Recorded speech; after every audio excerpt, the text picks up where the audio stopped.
The moment the last dragon disappeared into the clouds and the ashes finally settled over King's Landing, the game completely changed. Everyone watching that broken council scene kept asking the same thing. How did Bran Stark become king?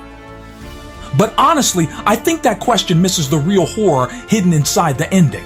The real question is why every powerful lord in Westeros suddenly agreed that Bran was the safest option alive. Think about it for a second. These were people who betrayed brothers, burned cities, poisoned kings, and started wars over wounded pride. Yet in that room, almost nobody fought the decision. That silence is the clue.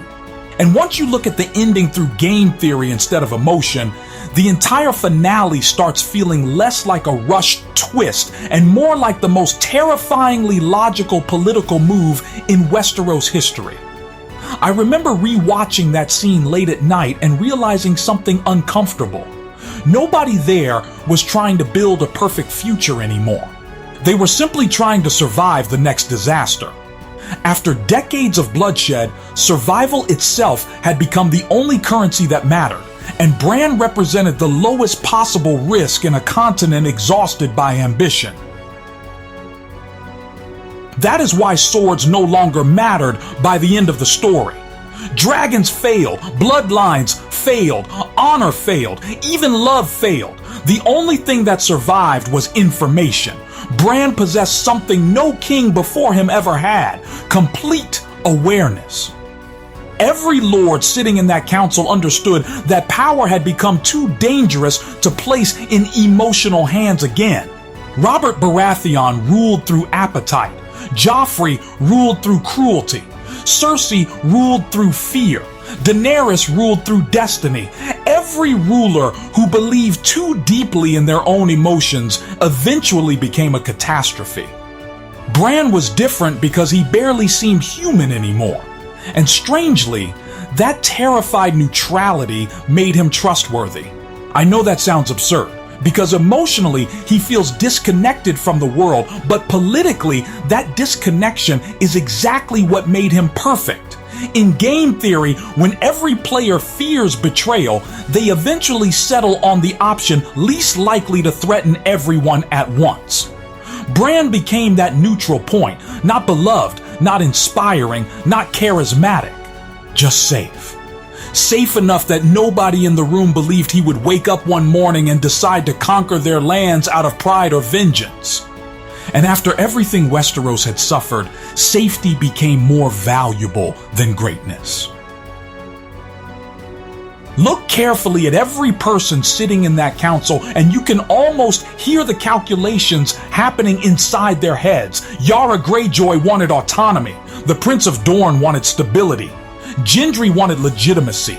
Brienne wanted peace. Sam wanted reform. Tyrion wanted redemption. None of them trusted each other enough to hand absolute power to another ambitious conqueror. That is the hidden genius of the finale. The council was not choosing the best king. They were choosing the least dangerous outcome. People often say the ending betrayed the spirit of the series, but honestly, this was the most Game of Thrones decision imaginable. Westeros never rewarded heroes. It rewarded survivors who understood systems better than everyone else. Bran did not win because he fought harder. He won because he became impossible to classify inside the old political rules. Who declares war on a silent cripple with no heirs, no armies, and no obvious desire for glory? That question trapped everyone.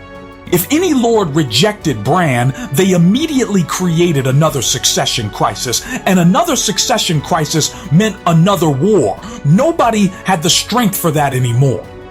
The continent was psychologically shattered. Every castle had lost sons. Every family carried ghosts. The fear of restarting chaos became stronger than the desire to gain power. And this is where Sansa Stark quietly becomes one of the smartest political players in the entire story. People focus so much on Bran becoming king that they overlook what Sansa actually achieved in that room. She accepted Bran publicly, but only after securing Northern independence forever. Honestly, the more I think about it, the more brilliant that negotiation becomes. She understood something before everyone else did. Bran's authority depended entirely on voluntary acceptance. He could not force loyalty through military intimidation because he did not possess the machinery of fear older kings relied upon. So Sansa used the perfect moment to ask for freedom, knowing Bran could never reject her without exposing weakness and triggering resistance from the very beginning of his reign. It was political judo. She used the system's momentum against itself, and Bran accepted immediately because he also understood the game. Old rulers protected pride above peace. Bran protected stability above ego. That single decision revealed how radically different this new era actually was. The North walking away peacefully would have been unthinkable under rulers like Tywin, Cersei, or Daenerys. But Bran recognized that controlling less territory peacefully was better than ruling more territory through fear. In other words, he governed like someone optimizing long-term equilibrium instead of personal dominance. What makes Bran terrifying, though, is that his power is almost invisible. We are trained by fantasy stories to recognize strength through dragons, crowns, armies, and violence. But Bran represents informational supremacy. He sees history as a complete structure instead of fragmented moments. That changes everything. Imagine playing chess against someone who remembers every previous game ever played and already understands the psychological patterns behind every move you might make. That is essentially what Westeros created when it crowned Bran. And maybe the scariest part is that nobody truly understood the consequences. They thought they were choosing a harmless king, but they may have accidentally chosen the first ruler impossible to manipulate. Littlefinger once said knowledge is power, but Bran evolves that idea into something colder. Knowledge is not power anymore. Knowledge becomes inevitability. The system naturally bends toward the person who understands it best. I keep coming back to one strange line Bran says before the council even happens. "Why do you think I came all this way?" That line changes the entire meaning of the ending. Suddenly, Bran no longer feels passive. He feels patient. It suggests he understood where events were leading long before anyone else did. And if that is true, then Bran did not merely accept the throne. He positioned himself for it without ever appearing ambitious.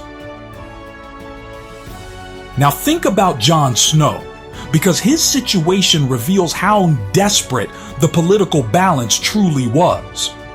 By bloodline, Jon had the strongest claim to the throne.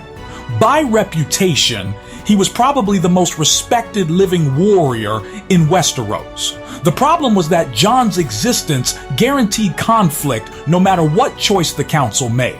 If they crowned him king, the Unsullied might retaliate. If they executed him, the North could rebel immediately. If they imprisoned him permanently, his supporters would never stop plotting. Jon was politically radioactive. Every possible outcome around him carried catastrophic risk. So the council created what game theorists would call a compromise equilibrium. They removed him from the board entirely. Sending him back to the Night's Watch looked emotionally unfair, and honestly, I remember feeling angry about it myself at first. But politically, it was genius. It satisfied Grey Worm enough to prevent immediate violence while also allowing Jon to survive with honor intact. Nobody got exactly what they wanted, which is usually how you know a political compromise actually works. More importantly, Jon's exile eliminated the one figure who could unintentionally destabilize Bran's reign simply by existing. The council was not delivering justice. They were reducing volatility. Once you understand that, the finale becomes chillingly coherent. And honestly, Daenerys had already proven why emotionally driven rulers terrified everyone by the end. Her downfall was not sudden madness. It was the logical endpoint of absolute certainty mixed with unchecked power. She genuinely believed she was saving the world, and that belief made her more dangerous than rulers motivated by greed alone. Tyrants who know they are evil can sometimes be negotiated with. Tyrants who think they are righteous become unstoppable. The destruction of King's Landing traumatized every surviving lord because it destroyed the illusion that destiny creates benevolence. Daenerys had dragons, loyal armies, and the love of the people at different points in her journey, yet all of it collapsed once fear entered the equation. Westeros learned a brutal lesson from her. Charisma is unstable. Passion is unstable. Hero worship is unstable. The safest ruler might actually be someone emotionally detached from ambition itself. That is why Bran suddenly becomes logical after her death. He represents the opposite extreme. No passion, no dynasty, no visible hunger for conquest. In a continent emotionally exhausted by fire and prophecy, Bran's cold stillness started looking comforting. It is honestly unsettling when you realize the people of Westeros did not choose hope at the end. They chose damage control. They chose the political equivalent of placing a fragile object inside protective glass and praying nothing shakes the table again. The detail most viewers underestimate is Bran having no children. That single fact may have mattered more than any prophecy in the entire finale. Westeros was trapped for centuries inside hereditary competition. Every war eventually became a conflict between bloodlines trying to secure future dominance. Fathers passed grudges to sons. Sons inherited vengeance like family heirlooms. The moment Bran became king without the possibility of creating a new royal dynasty, the game fundamentally changed. Suddenly, no lord needed to fear that Bran's descendants would one day erase their families from power. In strategic terms, Bran became a commitment device. He represented temporary stewardship instead of permanent ownership, and that made cooperation possible. Think about how revolutionary that actually is in Westeros. For the first time, the throne was disconnected from reproduction. The council could theoretically choose future rulers based on political necessity instead of pure inheritance. Whether that system survives is another question entirely, but in that moment, it reduced collective fear enough to stabilize the realm. Every major house recognized that trying to seize absolute control again could restart the apocalypse they had barely survived. So even if Bran was not anyone's dream ruler, opposing him became irrational. Sometimes the most powerful political move is simply becoming the option nobody can safely attack without harming themselves. Bran mastered that position completely, whether intentionally or not. There is also something deeply symbolic about the fact that Bran barely speaks throughout the final episodes. Silence becomes armor. Old kings constantly expose themselves through speeches, threats, promises, and emotional outbursts. Every word created opportunities for manipulation or rebellion. Bran avoids that trap entirely. You cannot predict someone who rarely reveals desire. You cannot bargain effectively with someone who appears detached from ordinary human temptation. That made him almost impossible to politically corner. And honestly, that silence changes the emotional texture of Westeros itself.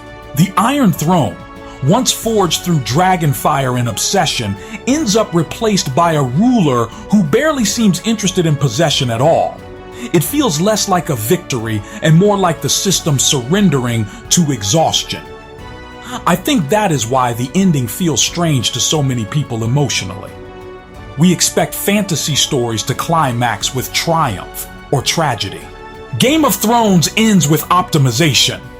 The realm mathematically settles into the arrangement most likely to prevent immediate collapse. That is not romantic storytelling, it is systemic storytelling.